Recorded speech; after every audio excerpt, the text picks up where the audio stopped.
एक बहुत ज्यादा फेमस कोट है, people are more religious than believer. मैंने जो अंडरस्टैंडिंग डेवलप करी है, मेरी राय में कोई भगवान, कोई अल्लाह, कोई गॉड एग्जिस्ट नहीं करता। Do you believe in God? There is no God. There's only one religion left on the planet. Wow, that's Islam. That's it. I'm Islamic by birth, so I believe in Allah. मुझे पता है कि आप में से भी बहुत सारे ऐसे लोग हैं जो डेली पूजा नहीं करते होंगे। लोग जुम्मा के दिन नमाज पढ़ने जाते हैं नहा धो के एकदम फ्रेश होके, लेकिन बाकी बचे हुए हफ्ते उसमें कोई नमाज पढ़ने नहीं जा रहा। एक सर्वे के हिसाब से 97% इंडियन गॉड में बिलीव करते हैं और उसमें से 80% इंडियंस अपने अपने गॉड में बहुत ही स्ट्रॉन्ग फेथ रखते हैं। लेकिन आज की जनरेशन जो है वो ऐसा बिल्कुल भी नहीं करती। अचानक से इमरजेंसी हो गई तब हम गॉड को याद करते हैं कि या अल्लाह बचा ले। कहीं ना कहीं हमने गॉड को रिचुअल के साथ रेस्ट्रिक्ट कर दिया कि जब ये रिचुअल आएगा तो हम गॉड को मानेंगे, ये रिचुअल चला जाएगा तो हम गॉड को भूल जाएंगे।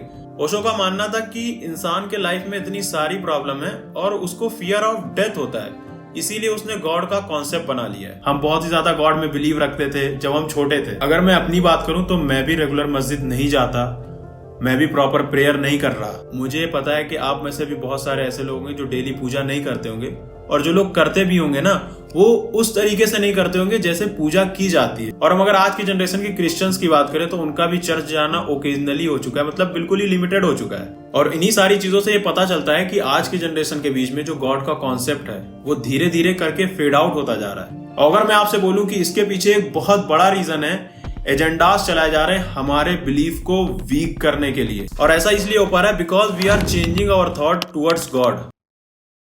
बचपन में हम गॉड को एक सुपर हीरो समझते थे जो हमारी हर एक प्रॉब्लम को सॉल्व कर सकता है, फिर वो कितनी भी बड़ी प्रॉब्लम हो हम गॉड से प्रे करेंगे और हमारी प्रॉब्लम सॉल्व हो जाएगी। और आज के टाइम में बिजी लाइफ स्टाइल, साइंस और टेक्नोलॉजी के बीच हमारे लाइफ से जो गॉड का कॉन्सेप्ट है ना वो एलिमिनेट होता जा रहा है। अगर हम अपने पेरेंट्स को देखें, ग्रैंड पेरेंट्स को देखें, तो वो गॉड पे स्ट्रांगली बिलीव करते थे और उनके डेली लाइफ का ये एक हिस्सा था। आप मानो या ना मानो, लेकिन जो गॉड का कॉन्सेप्ट है वो हमारी जनरेशन के लिए सिर्फ स्पेशल ओकेजन तक ही लिमिटेड रह गया है। कहीं ना कहीं हमने गॉड को रिचुअल के साथ रेस्ट्रिक्ट कर दिया कि जब ये रिचुअल आएगा तो हम गॉड को मानेंगे, ये रिचुअल चला जाएगा तो हम गॉड को भूल जाएंगे। मैं आपको एक एग्जांपल के साथ समझाता हूँ।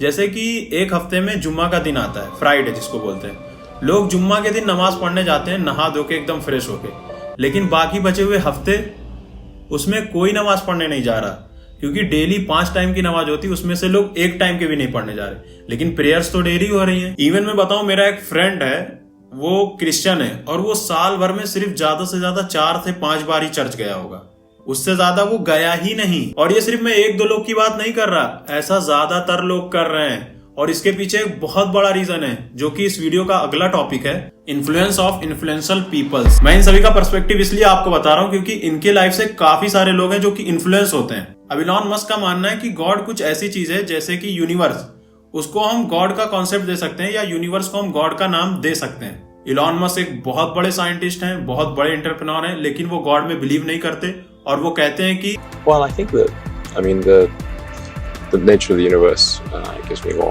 and just the huge expanse of the universe, and how far away things are and how big they are. And the fact that there are things like supermassive black holes that are equal to 1 billion suns. Do you pray? I don't. I didn't even pray when I almost died of malaria. Osho God में believe नहीं करते। ओशो कहते हैं कि God exist ही नहीं करता। ओशो कहते हैं God is the greatest lie invented by man. उनका मानना है कि सबसे बड़ा झूठ इंसानों द्वारा बनाया गया अगर कुछ है तो वो गॉड है। ओशो का मानना था कि इंसान के लाइफ में इतनी सारी प्रॉब्लम है और उसको फियर ऑफ डेथ होता है, इसीलिए उसने गॉड का कॉन्सेप्ट बना लिया है। शाहरुख खान, तो हाँ, शाहरुख खान गॉड में बिलीव करते हैं। आप में से भी बहुत सारे लोग शाहरुख खान के फैन होंगे। शाहरुख खान कहते हैं कि आई बिलीव इन अल्लाह, क्योंकि वो इस्लामिक है by birth. I'm Islamic by birth, so I believe in Allah. And the strange thing is, my wife is Hindu, so I've read the books that she follows. I do the puja that she does, and I realize strangely that the language is very different, but the message is exactly the same. A lot of people tell me some of the fame I have in some of the countries is because I'm a Muslim. We all need to really trust and believe in our religions, whatever religion we belong to. So I'm very proud to be a Muslim. I'm very proud to be of this religion. I'm very proud to be an Indian. Dhruv Rathee, one of the famous YouTuber, वो कहते हैं कि God के concept पर वो believe नहीं करते, मैंने जो अंडरस्टैंडिंग डेवलप करी है, मेरी राय में कोई भगवान, कोई अल्लाह, कोई गॉड एग्जिस्ट नहीं करता। क्योंकि जितना भी उन्होंने साइंस को सीखा है या टेक्नोलॉजी को जाना है, उनके हिसाब से गॉड जैसी कोई चीज नहीं है। अगर आप में से किसी को लगता है कि गॉड एग्जिस्ट करते हैं तो मैं उस बात का रिस्पेक्ट करता हूं, क्योंकि ये कोई ऐसा सवाल नहीं है जो बड़ी आसानी से आंसर किया जा सके। साथ ही साथ मैं ये भी कहना चाहूंगा कि मैं दुनिया के सभी धर्मों का आदर भी करता हूं और उनकी इंपॉर्टेंस भी समझता हूं। सभी रिलीजन का आदर करते हैं और सम्मान करते हैं, बट वो गॉड को नहीं मानते हैं। Andrew Ted, Some people said they like it, some people said they don't like it, and I said, well, what color's your Bugatti? तो हाँ, एंड्रयू टेड गॉड में बिलीव करते हैं और बहुत सारे ऐसे लोग हैं जो टीनेजर्स हैं या हमारी जनरेशन के हैं, वो एंड्रयू टेड से काफी ज्यादा इन्फ्लुएंस हैं। If your interpretation of God and the world was right, I don't believe God would allow you to sit there and be such a fucking coward. That's what I don't believe. I don't think that God would allow you to do that. I think he'd say, no, you need to defend our ideals because our ideals are good for humanity, and Christians fail to defend them. So if they fail to defend them, they do not exist. There's only one religion left on the planet. आज की generation influencer से बहुत ही जल्दी influence हो जाती है और अपने कॉन्सेप्ट और बिलीफ को भी चेंज कर लेती है। जैसे कि फैशन ट्रेंड चेंज होता है, वैसे ही लोग अपने आइडल्स को देखकर सोचते हैं उसने ये किया तो मैं भी करूंगा। आई एम नॉट सेइंग कि आप अपने आइडल्स को फॉलो मत करो, बिल्कुल फॉलो करो। इवन आई डू, क्योंकि उन्होंने अपने लाइफ में बहुत ही ज्यादा स्ट्रगल किया, उससे हमें जरूर इंस्पिरेशन लेनी चाहिए। बट ब्लाइंडली बिलीव करना इन एवरीथिंग दे डू और दे से इज नॉट राइट। एक बार को तुम सोचो कि जो तंबाकू वो लोग बेच रहे होते हैं, क्या वो वही तंबाकू खाते हैं? बिल्कुल भी नहीं भाई। मैंने देखा है कि वो किसी और चीज का प्रचार कर रहे होते हैं, लेकिन मार्केट में उसी जगह कोई और चीज बेची जा रही होती है। वो कुछ और खा रहे होते हैं, लेकिन उसी नाम से दूसरी चीज को बेचा जा रहा होता है जिसको आम इंसान खाता है और उसको कैंसर जैसी खतरनाक बीमारी होती है। मैंने सिर्फ एक साल गुटखा चबाया, अब मुझे कैंसर हुआ है, अब मेरा ऑपरेशन वाला है, शायद मैं इसके आगे बोल नहीं सकूंगा। अफसोस, मुकेश बच नहीं सका। तो क्या हमें इन्फ्लुएंसर से इन्फ्लुएंस हो जाना चाहिए? बिल्कुल भी नहीं। आपको अपने माइंड को यूज करना है और अपनी सोच और समझ के हिसाब से डिसाइड करना है कि क्या सही है और क्या गलत। अभी बात करते हैं हम religious belief and religious fight. Communal clashes in several states on Ram Navami, which is on Sunday in West Bengal, Jharkhand and Madhya Pradesh. मैं जब तक जिंदा हूँ, मैं धर्म के आधार पर इस देश को बांटने नहीं दूंगा। जो भी डिस्प्यूट रिलीजन की वजह से हो रहे हैं ना, वो इस वजह से कि हमारा जो बिलीव है ना, वो रिलीजन पर ज्यादा है और गॉड पर कम है। हमारा बिलीव गॉड के असली मैसेज पर होने के बजाय रिचुअल और ट्रेडिशन में ज्यादा हो गया है और इसी वजह से इतने सारे कॉन्फ्लिक्ट और मिसअंडरस्टैंडिंग क्रिएट हो रही है। देखो, मैं तुम्हें एक बहुत इंपॉर्टेंट बात बताता हूँ। जब आप गॉड में बिलीव रखते हो तो आपको किसी से भी डरने की जरूरत नहीं होती। लेकिन अगर आप गॉड में बिलीव नहीं रखते या कोई एक ऐसा इंसान है जो गॉड में बिलीव नहीं करता, तो उसको हर एक छोटी छोटी चीज से भी डर लगता है कि अभी कुछ हो जाएगा। तो छोटी छोटी चीजों से डरने से अच्छा है कि हम गॉड में बिलीव रखें। और ये जो बड़े बड़े पॉलिटिकल लीडर्स हैं, चाहे हमारे कंट्री के हो या फिर किसी और कंट्री के हो, वो तो यही चाहते हैं ना कि आपका बिलीव गॉड के मैसेज पर कम हो और रिलीजन के नाम पे ज्यादा हो। क्योंकि जब हम रिलीजन के नाम पे डिवाइड होते हैं तो ऐसे पॉलिटिकल लीडर हमारा फायदा उठाते हैं और कंट्री पर रूल करते हैं, जिसके ऊपर डिटेल में डिस्कशन किया जा सकता है। इवन मैं आने वाले टाइम में करूंगा भी। और अभी हम बात करते हैं कि इन्हीं सब रीजन की वजह से जरूरी है कि हम अपने फेथ को रीडिस्कवर करें, गॉड के असली मैसेज को समझने के लिए, ना कि सिर्फ रिलीजन्स के रिचुअल को ब्लाइंडली फॉलो करने के लिए। और मैं इन्हीं चीजों को समझने के लिए एक पूरा दिन रिलीजियस प्लेस को ही विजिट किया। मैं अलग अलग जगह पे गया और मैंने देखा कि वहां पे किस तरीके से रिचुअल्स को फॉलो किए जा रहे हैं और लोग रिचुअल को फॉलो कर रहे हैं तो उनके अंदर कौन सी ऐसी इंप्रूवमेंट आ रही है जो कि हमारे अंदर नहीं। मैं चर्च गया, मंदिर गया, मस्जिद भी गया, जो कि मैं बचपन से जाता हूँ। हर एक जगह पर मैंने अपने माइंड को ओपन रखा और वहां की जो पॉजिटिव वाइब थी उसको फील करने की कोशिश की। तो अभी मैं अल्लाह के घर में हूँ। मुझे अभी एक कोट याद आ रहा है जो कि मैंने कहीं पढ़ा था, जो अल्लाह को याद करता है खुशी के दिनों में, अल्लाह उसका साथ देता है मुश्किल के दिनों में।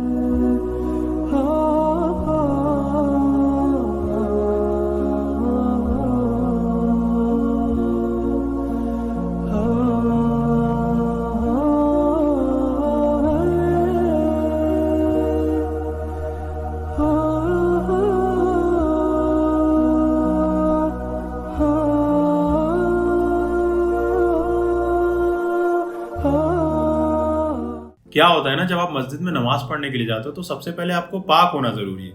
नमाज पढ़ने से पहले हमें वजू करना होता है, वजू करने के बाद हम नमाज पढ़ते हैं।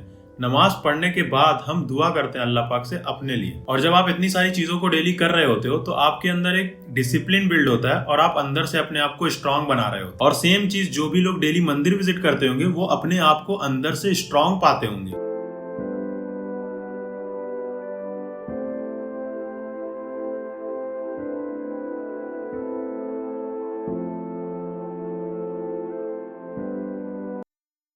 तो अभी मैं मंदिर के अंदर से आ रहा हूँ, मुझे वही सेम पॉजिटिव वाइब फील हो रही है जैसे हम कभी मज़ार वगैरह पे जाते हैं ना, वैसा ही मतलब अच्छा सा लग रहा है। अंदर शिवलिंग है, काफ़ी सारी माता की मूर्तियाँ हैं, हनुमान जी की मूर्तियाँ हैं, तो सेम वाइब फील हो रहा है, अच्छा लग रहा है। मुझे अभी ना एक भगवत गीता का श्लोक याद आ रहा है कि आत्मा ना कभी मरती है ना कभी जन्म लेती है, वो अमर है और एक दूसरे फॉर्म में ट्रांसफ़र होती रहती है। जो लोग रेगुलर जाते हैं ना वो बता सकते हैं नीचे कमेंट में कि वाइब कैसी आ रही होगी। मैं ऐसा इसलिए बोल रहा हूँ कि जब मैं मंदिर गया तो मैंने मंदिर के अंदर एक रॉ एनर्जी को फील किया। क्या होता है ना कि जब आप इन सारी जगहों पे जाते हो तो आपके अंदर की टेंशन, आपके अंदर की वरीज, हर एक चीज दूर होती जाती है। और अगर तुम डेली मंदिर विजिट करोगे ना तो तुम्हारे अंदर के जो थॉट्स है ना उन्हें रीसेट करने का टाइम मिलेगा। जब मैं चर्च गया तो मुझे ऐसा लगा ना कि जो लोग डेली चर्च आते होंगे ना तो उन्हें कुछ यहाँ पे स्पेशल सी चीज महसूस होती होगी। तो अभी मैं चर्च के अंदर से आ रहा हूँ। मैं तुम लोग को एक बात बताता हूँ, देखो गॉड जो होता है ना वो हमारा सहारा है, हमें जिंदगी जीने का सही तरीका दिखा रहा है। लोगों के बिलीव्स अलग हो सकते हैं गॉड को लेकर के, बट गॉड तो है एक ही, और जो कि मैं इस पूरे वीडियो में वही तुम्हें बताना चाह रहा हूँ। अभी वहाँ देखो कैंडल लाइट्स जल रही हैं।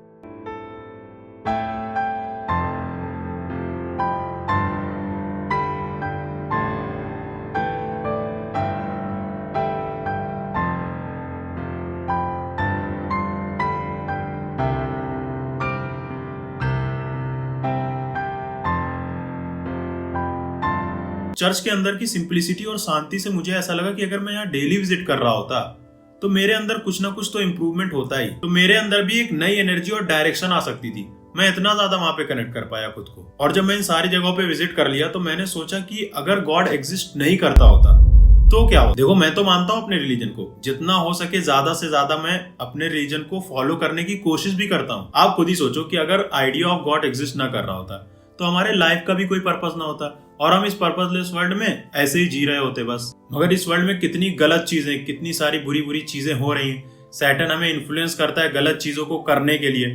तो सैटन का जो एग्जिस्टेंस है ना वो ये प्रूव करता है कि गॉड भी रियल है और हमें इस बिलीफ को स्ट्रांग भी करना चाहिए क्योंकि हम ये अपनी आंखों से देख पा रहे हैं। क्योंकि गॉड के होने से हमारी जिंदगी को मीनिंग और पर्पस मिलता है। तो अगर हमें इस बैलेंस को बनाकर रखना है तो हमें अपने बिलीफ को स्ट्रांग करके रखना होगा। अब अपने बिलीफ्स को तुम कैसे स्ट्रांग करोगे? किसी से पूछोगे तो कहेगा भाई पूजा पाठ शुरू कर दो, नमाज पढ़ने लगो और तुम्हारा बिलीफ स्ट्रांग हो जाएगा। लेकिन ऐसे नहीं होगा। अगर तुम ऐसा करोगे ना तो तुम कुछ दिन बाद उसी ट्रैक पे वापस आ जाओगे भटके हुए जैसे तुम पहले थे। मैं कुछ चीजें तुम्हें बताता हूँ तो तुम अगर उसको करोगे ना तो तुम हो सकता है कि गॉड के और करीब आ जाओ। सबसे पहले तुम ये देखो कि कौन सी ऐसी चीजें जो तुम्हें गॉड से दूर ले जा रही हैं, जो तुम्हें गॉड पर बिलीव करने से रोक रही हैं। तो देखो तुम्हें उसके लिए वो चीज अवॉइड करनी होगी जो तुम्हें गॉड से दूर ले जा रही है। और वो चीजें कौन सी हैं? Gambling, lying, alcohol consuming, cheating और भी ऐसी बहुत सारी चीजें जो हमें गॉड से दूर लेते जा रही हैं। सबसे पहले बात करते हैं गैम्बलिंग की। अब आपको जुआ खेलने के लिए जुआ के अड्डे पे नहीं जाना पड़ता है। आप अपने फोन में एक सिंपल ऐप डाउनलोड करते हो कोई एक्स नाम से और उसके ऊपर आप बेटिंग करते हो और आप अपने पैसे उसमें लगाते हो और आपका जुआ खेलना चालू हो जाता है। आप उसमें हारना जीतना शुरू कर देते हो और इन्हीं गेम्स और एप्स की वजह से बहुत सारे लोग की लाइफ बर्बाद हुई है। और दूसरी चीज जो है वो है लाइंग और चीटिंग। बहुत सारे लोग झूठ पे झूठ बोले जा रहे हैं। आजकल झूठ बोलना तो बिल्कुल ही बहुत ही ज्यादा आम हो चुका है। अब अपने रिलेशनशिप में लोग इतने सारे झूठ बोल रहे हैं। पहली बात तो इन सारी चीजों से दूर रहना चाहिए। लेकिन जो लोग इसमें हैं अगर उनसे तुम पूछो कि तुम झूठ क्यों बोल रहे हो तो उनका जवाब उधर से आता है कि रिलेशनशिप को मेंटेन करने के लिए हमें झूठ बोलना पड़ता है। और ऐसे झूठ बोलते बोलते धीरे धीरे वो एक दूसरे को चीट भी करने लगते हैं। और चीट भी वो किसे कर रहे हैं? जिसे वो कभी प्यार किया करते थे। और ये सब इनके लिए नॉर्मल सी बात हो गई है। अब तो रिलेशनशिप भी रिलेशनशिप नहीं रह गया, सिचुएशनशिप आ गया, फ्रेंड्स विद बेनिफिट, ना जाने कितनी तरह की चीजें आ चुकी हैं। और ये सारी चीजें तुम्हारे अंदर के स्ट्रॉन्ग बिलीफ को हर्ट कर रही हैं, तुम्हारे अंदर के फेथ को डिसॉल्व कर रही हैं, डाइल्यूट कर रही हैं उसको। और तीसरी जो सबसे कॉमन चीज है आज के टाइम पे वो है अल्कोहल कंजप्शन। देखो मुसलमानों में तो शराब हराम की गई है और भी बाकी रिलीजन में इसको रेगुलर पीने से तो मना ही किया गया है। एक और चीज है जो आज की जनरेशन में काफी ज्यादा देखने को मिल रही है वो है पेरेंट्स को डिसरिस्पेक्ट करना। लोग अपने पेरेंट्स से अच्छी तरीके से बात नहीं कर रहे, उन्हें अच्छी तरीके से ट्रीट नहीं कर रहे। मैंने तो यहाँ तक देखा लोग अपने पेरेंट्स को सड़क पर छोड़ देते हैं।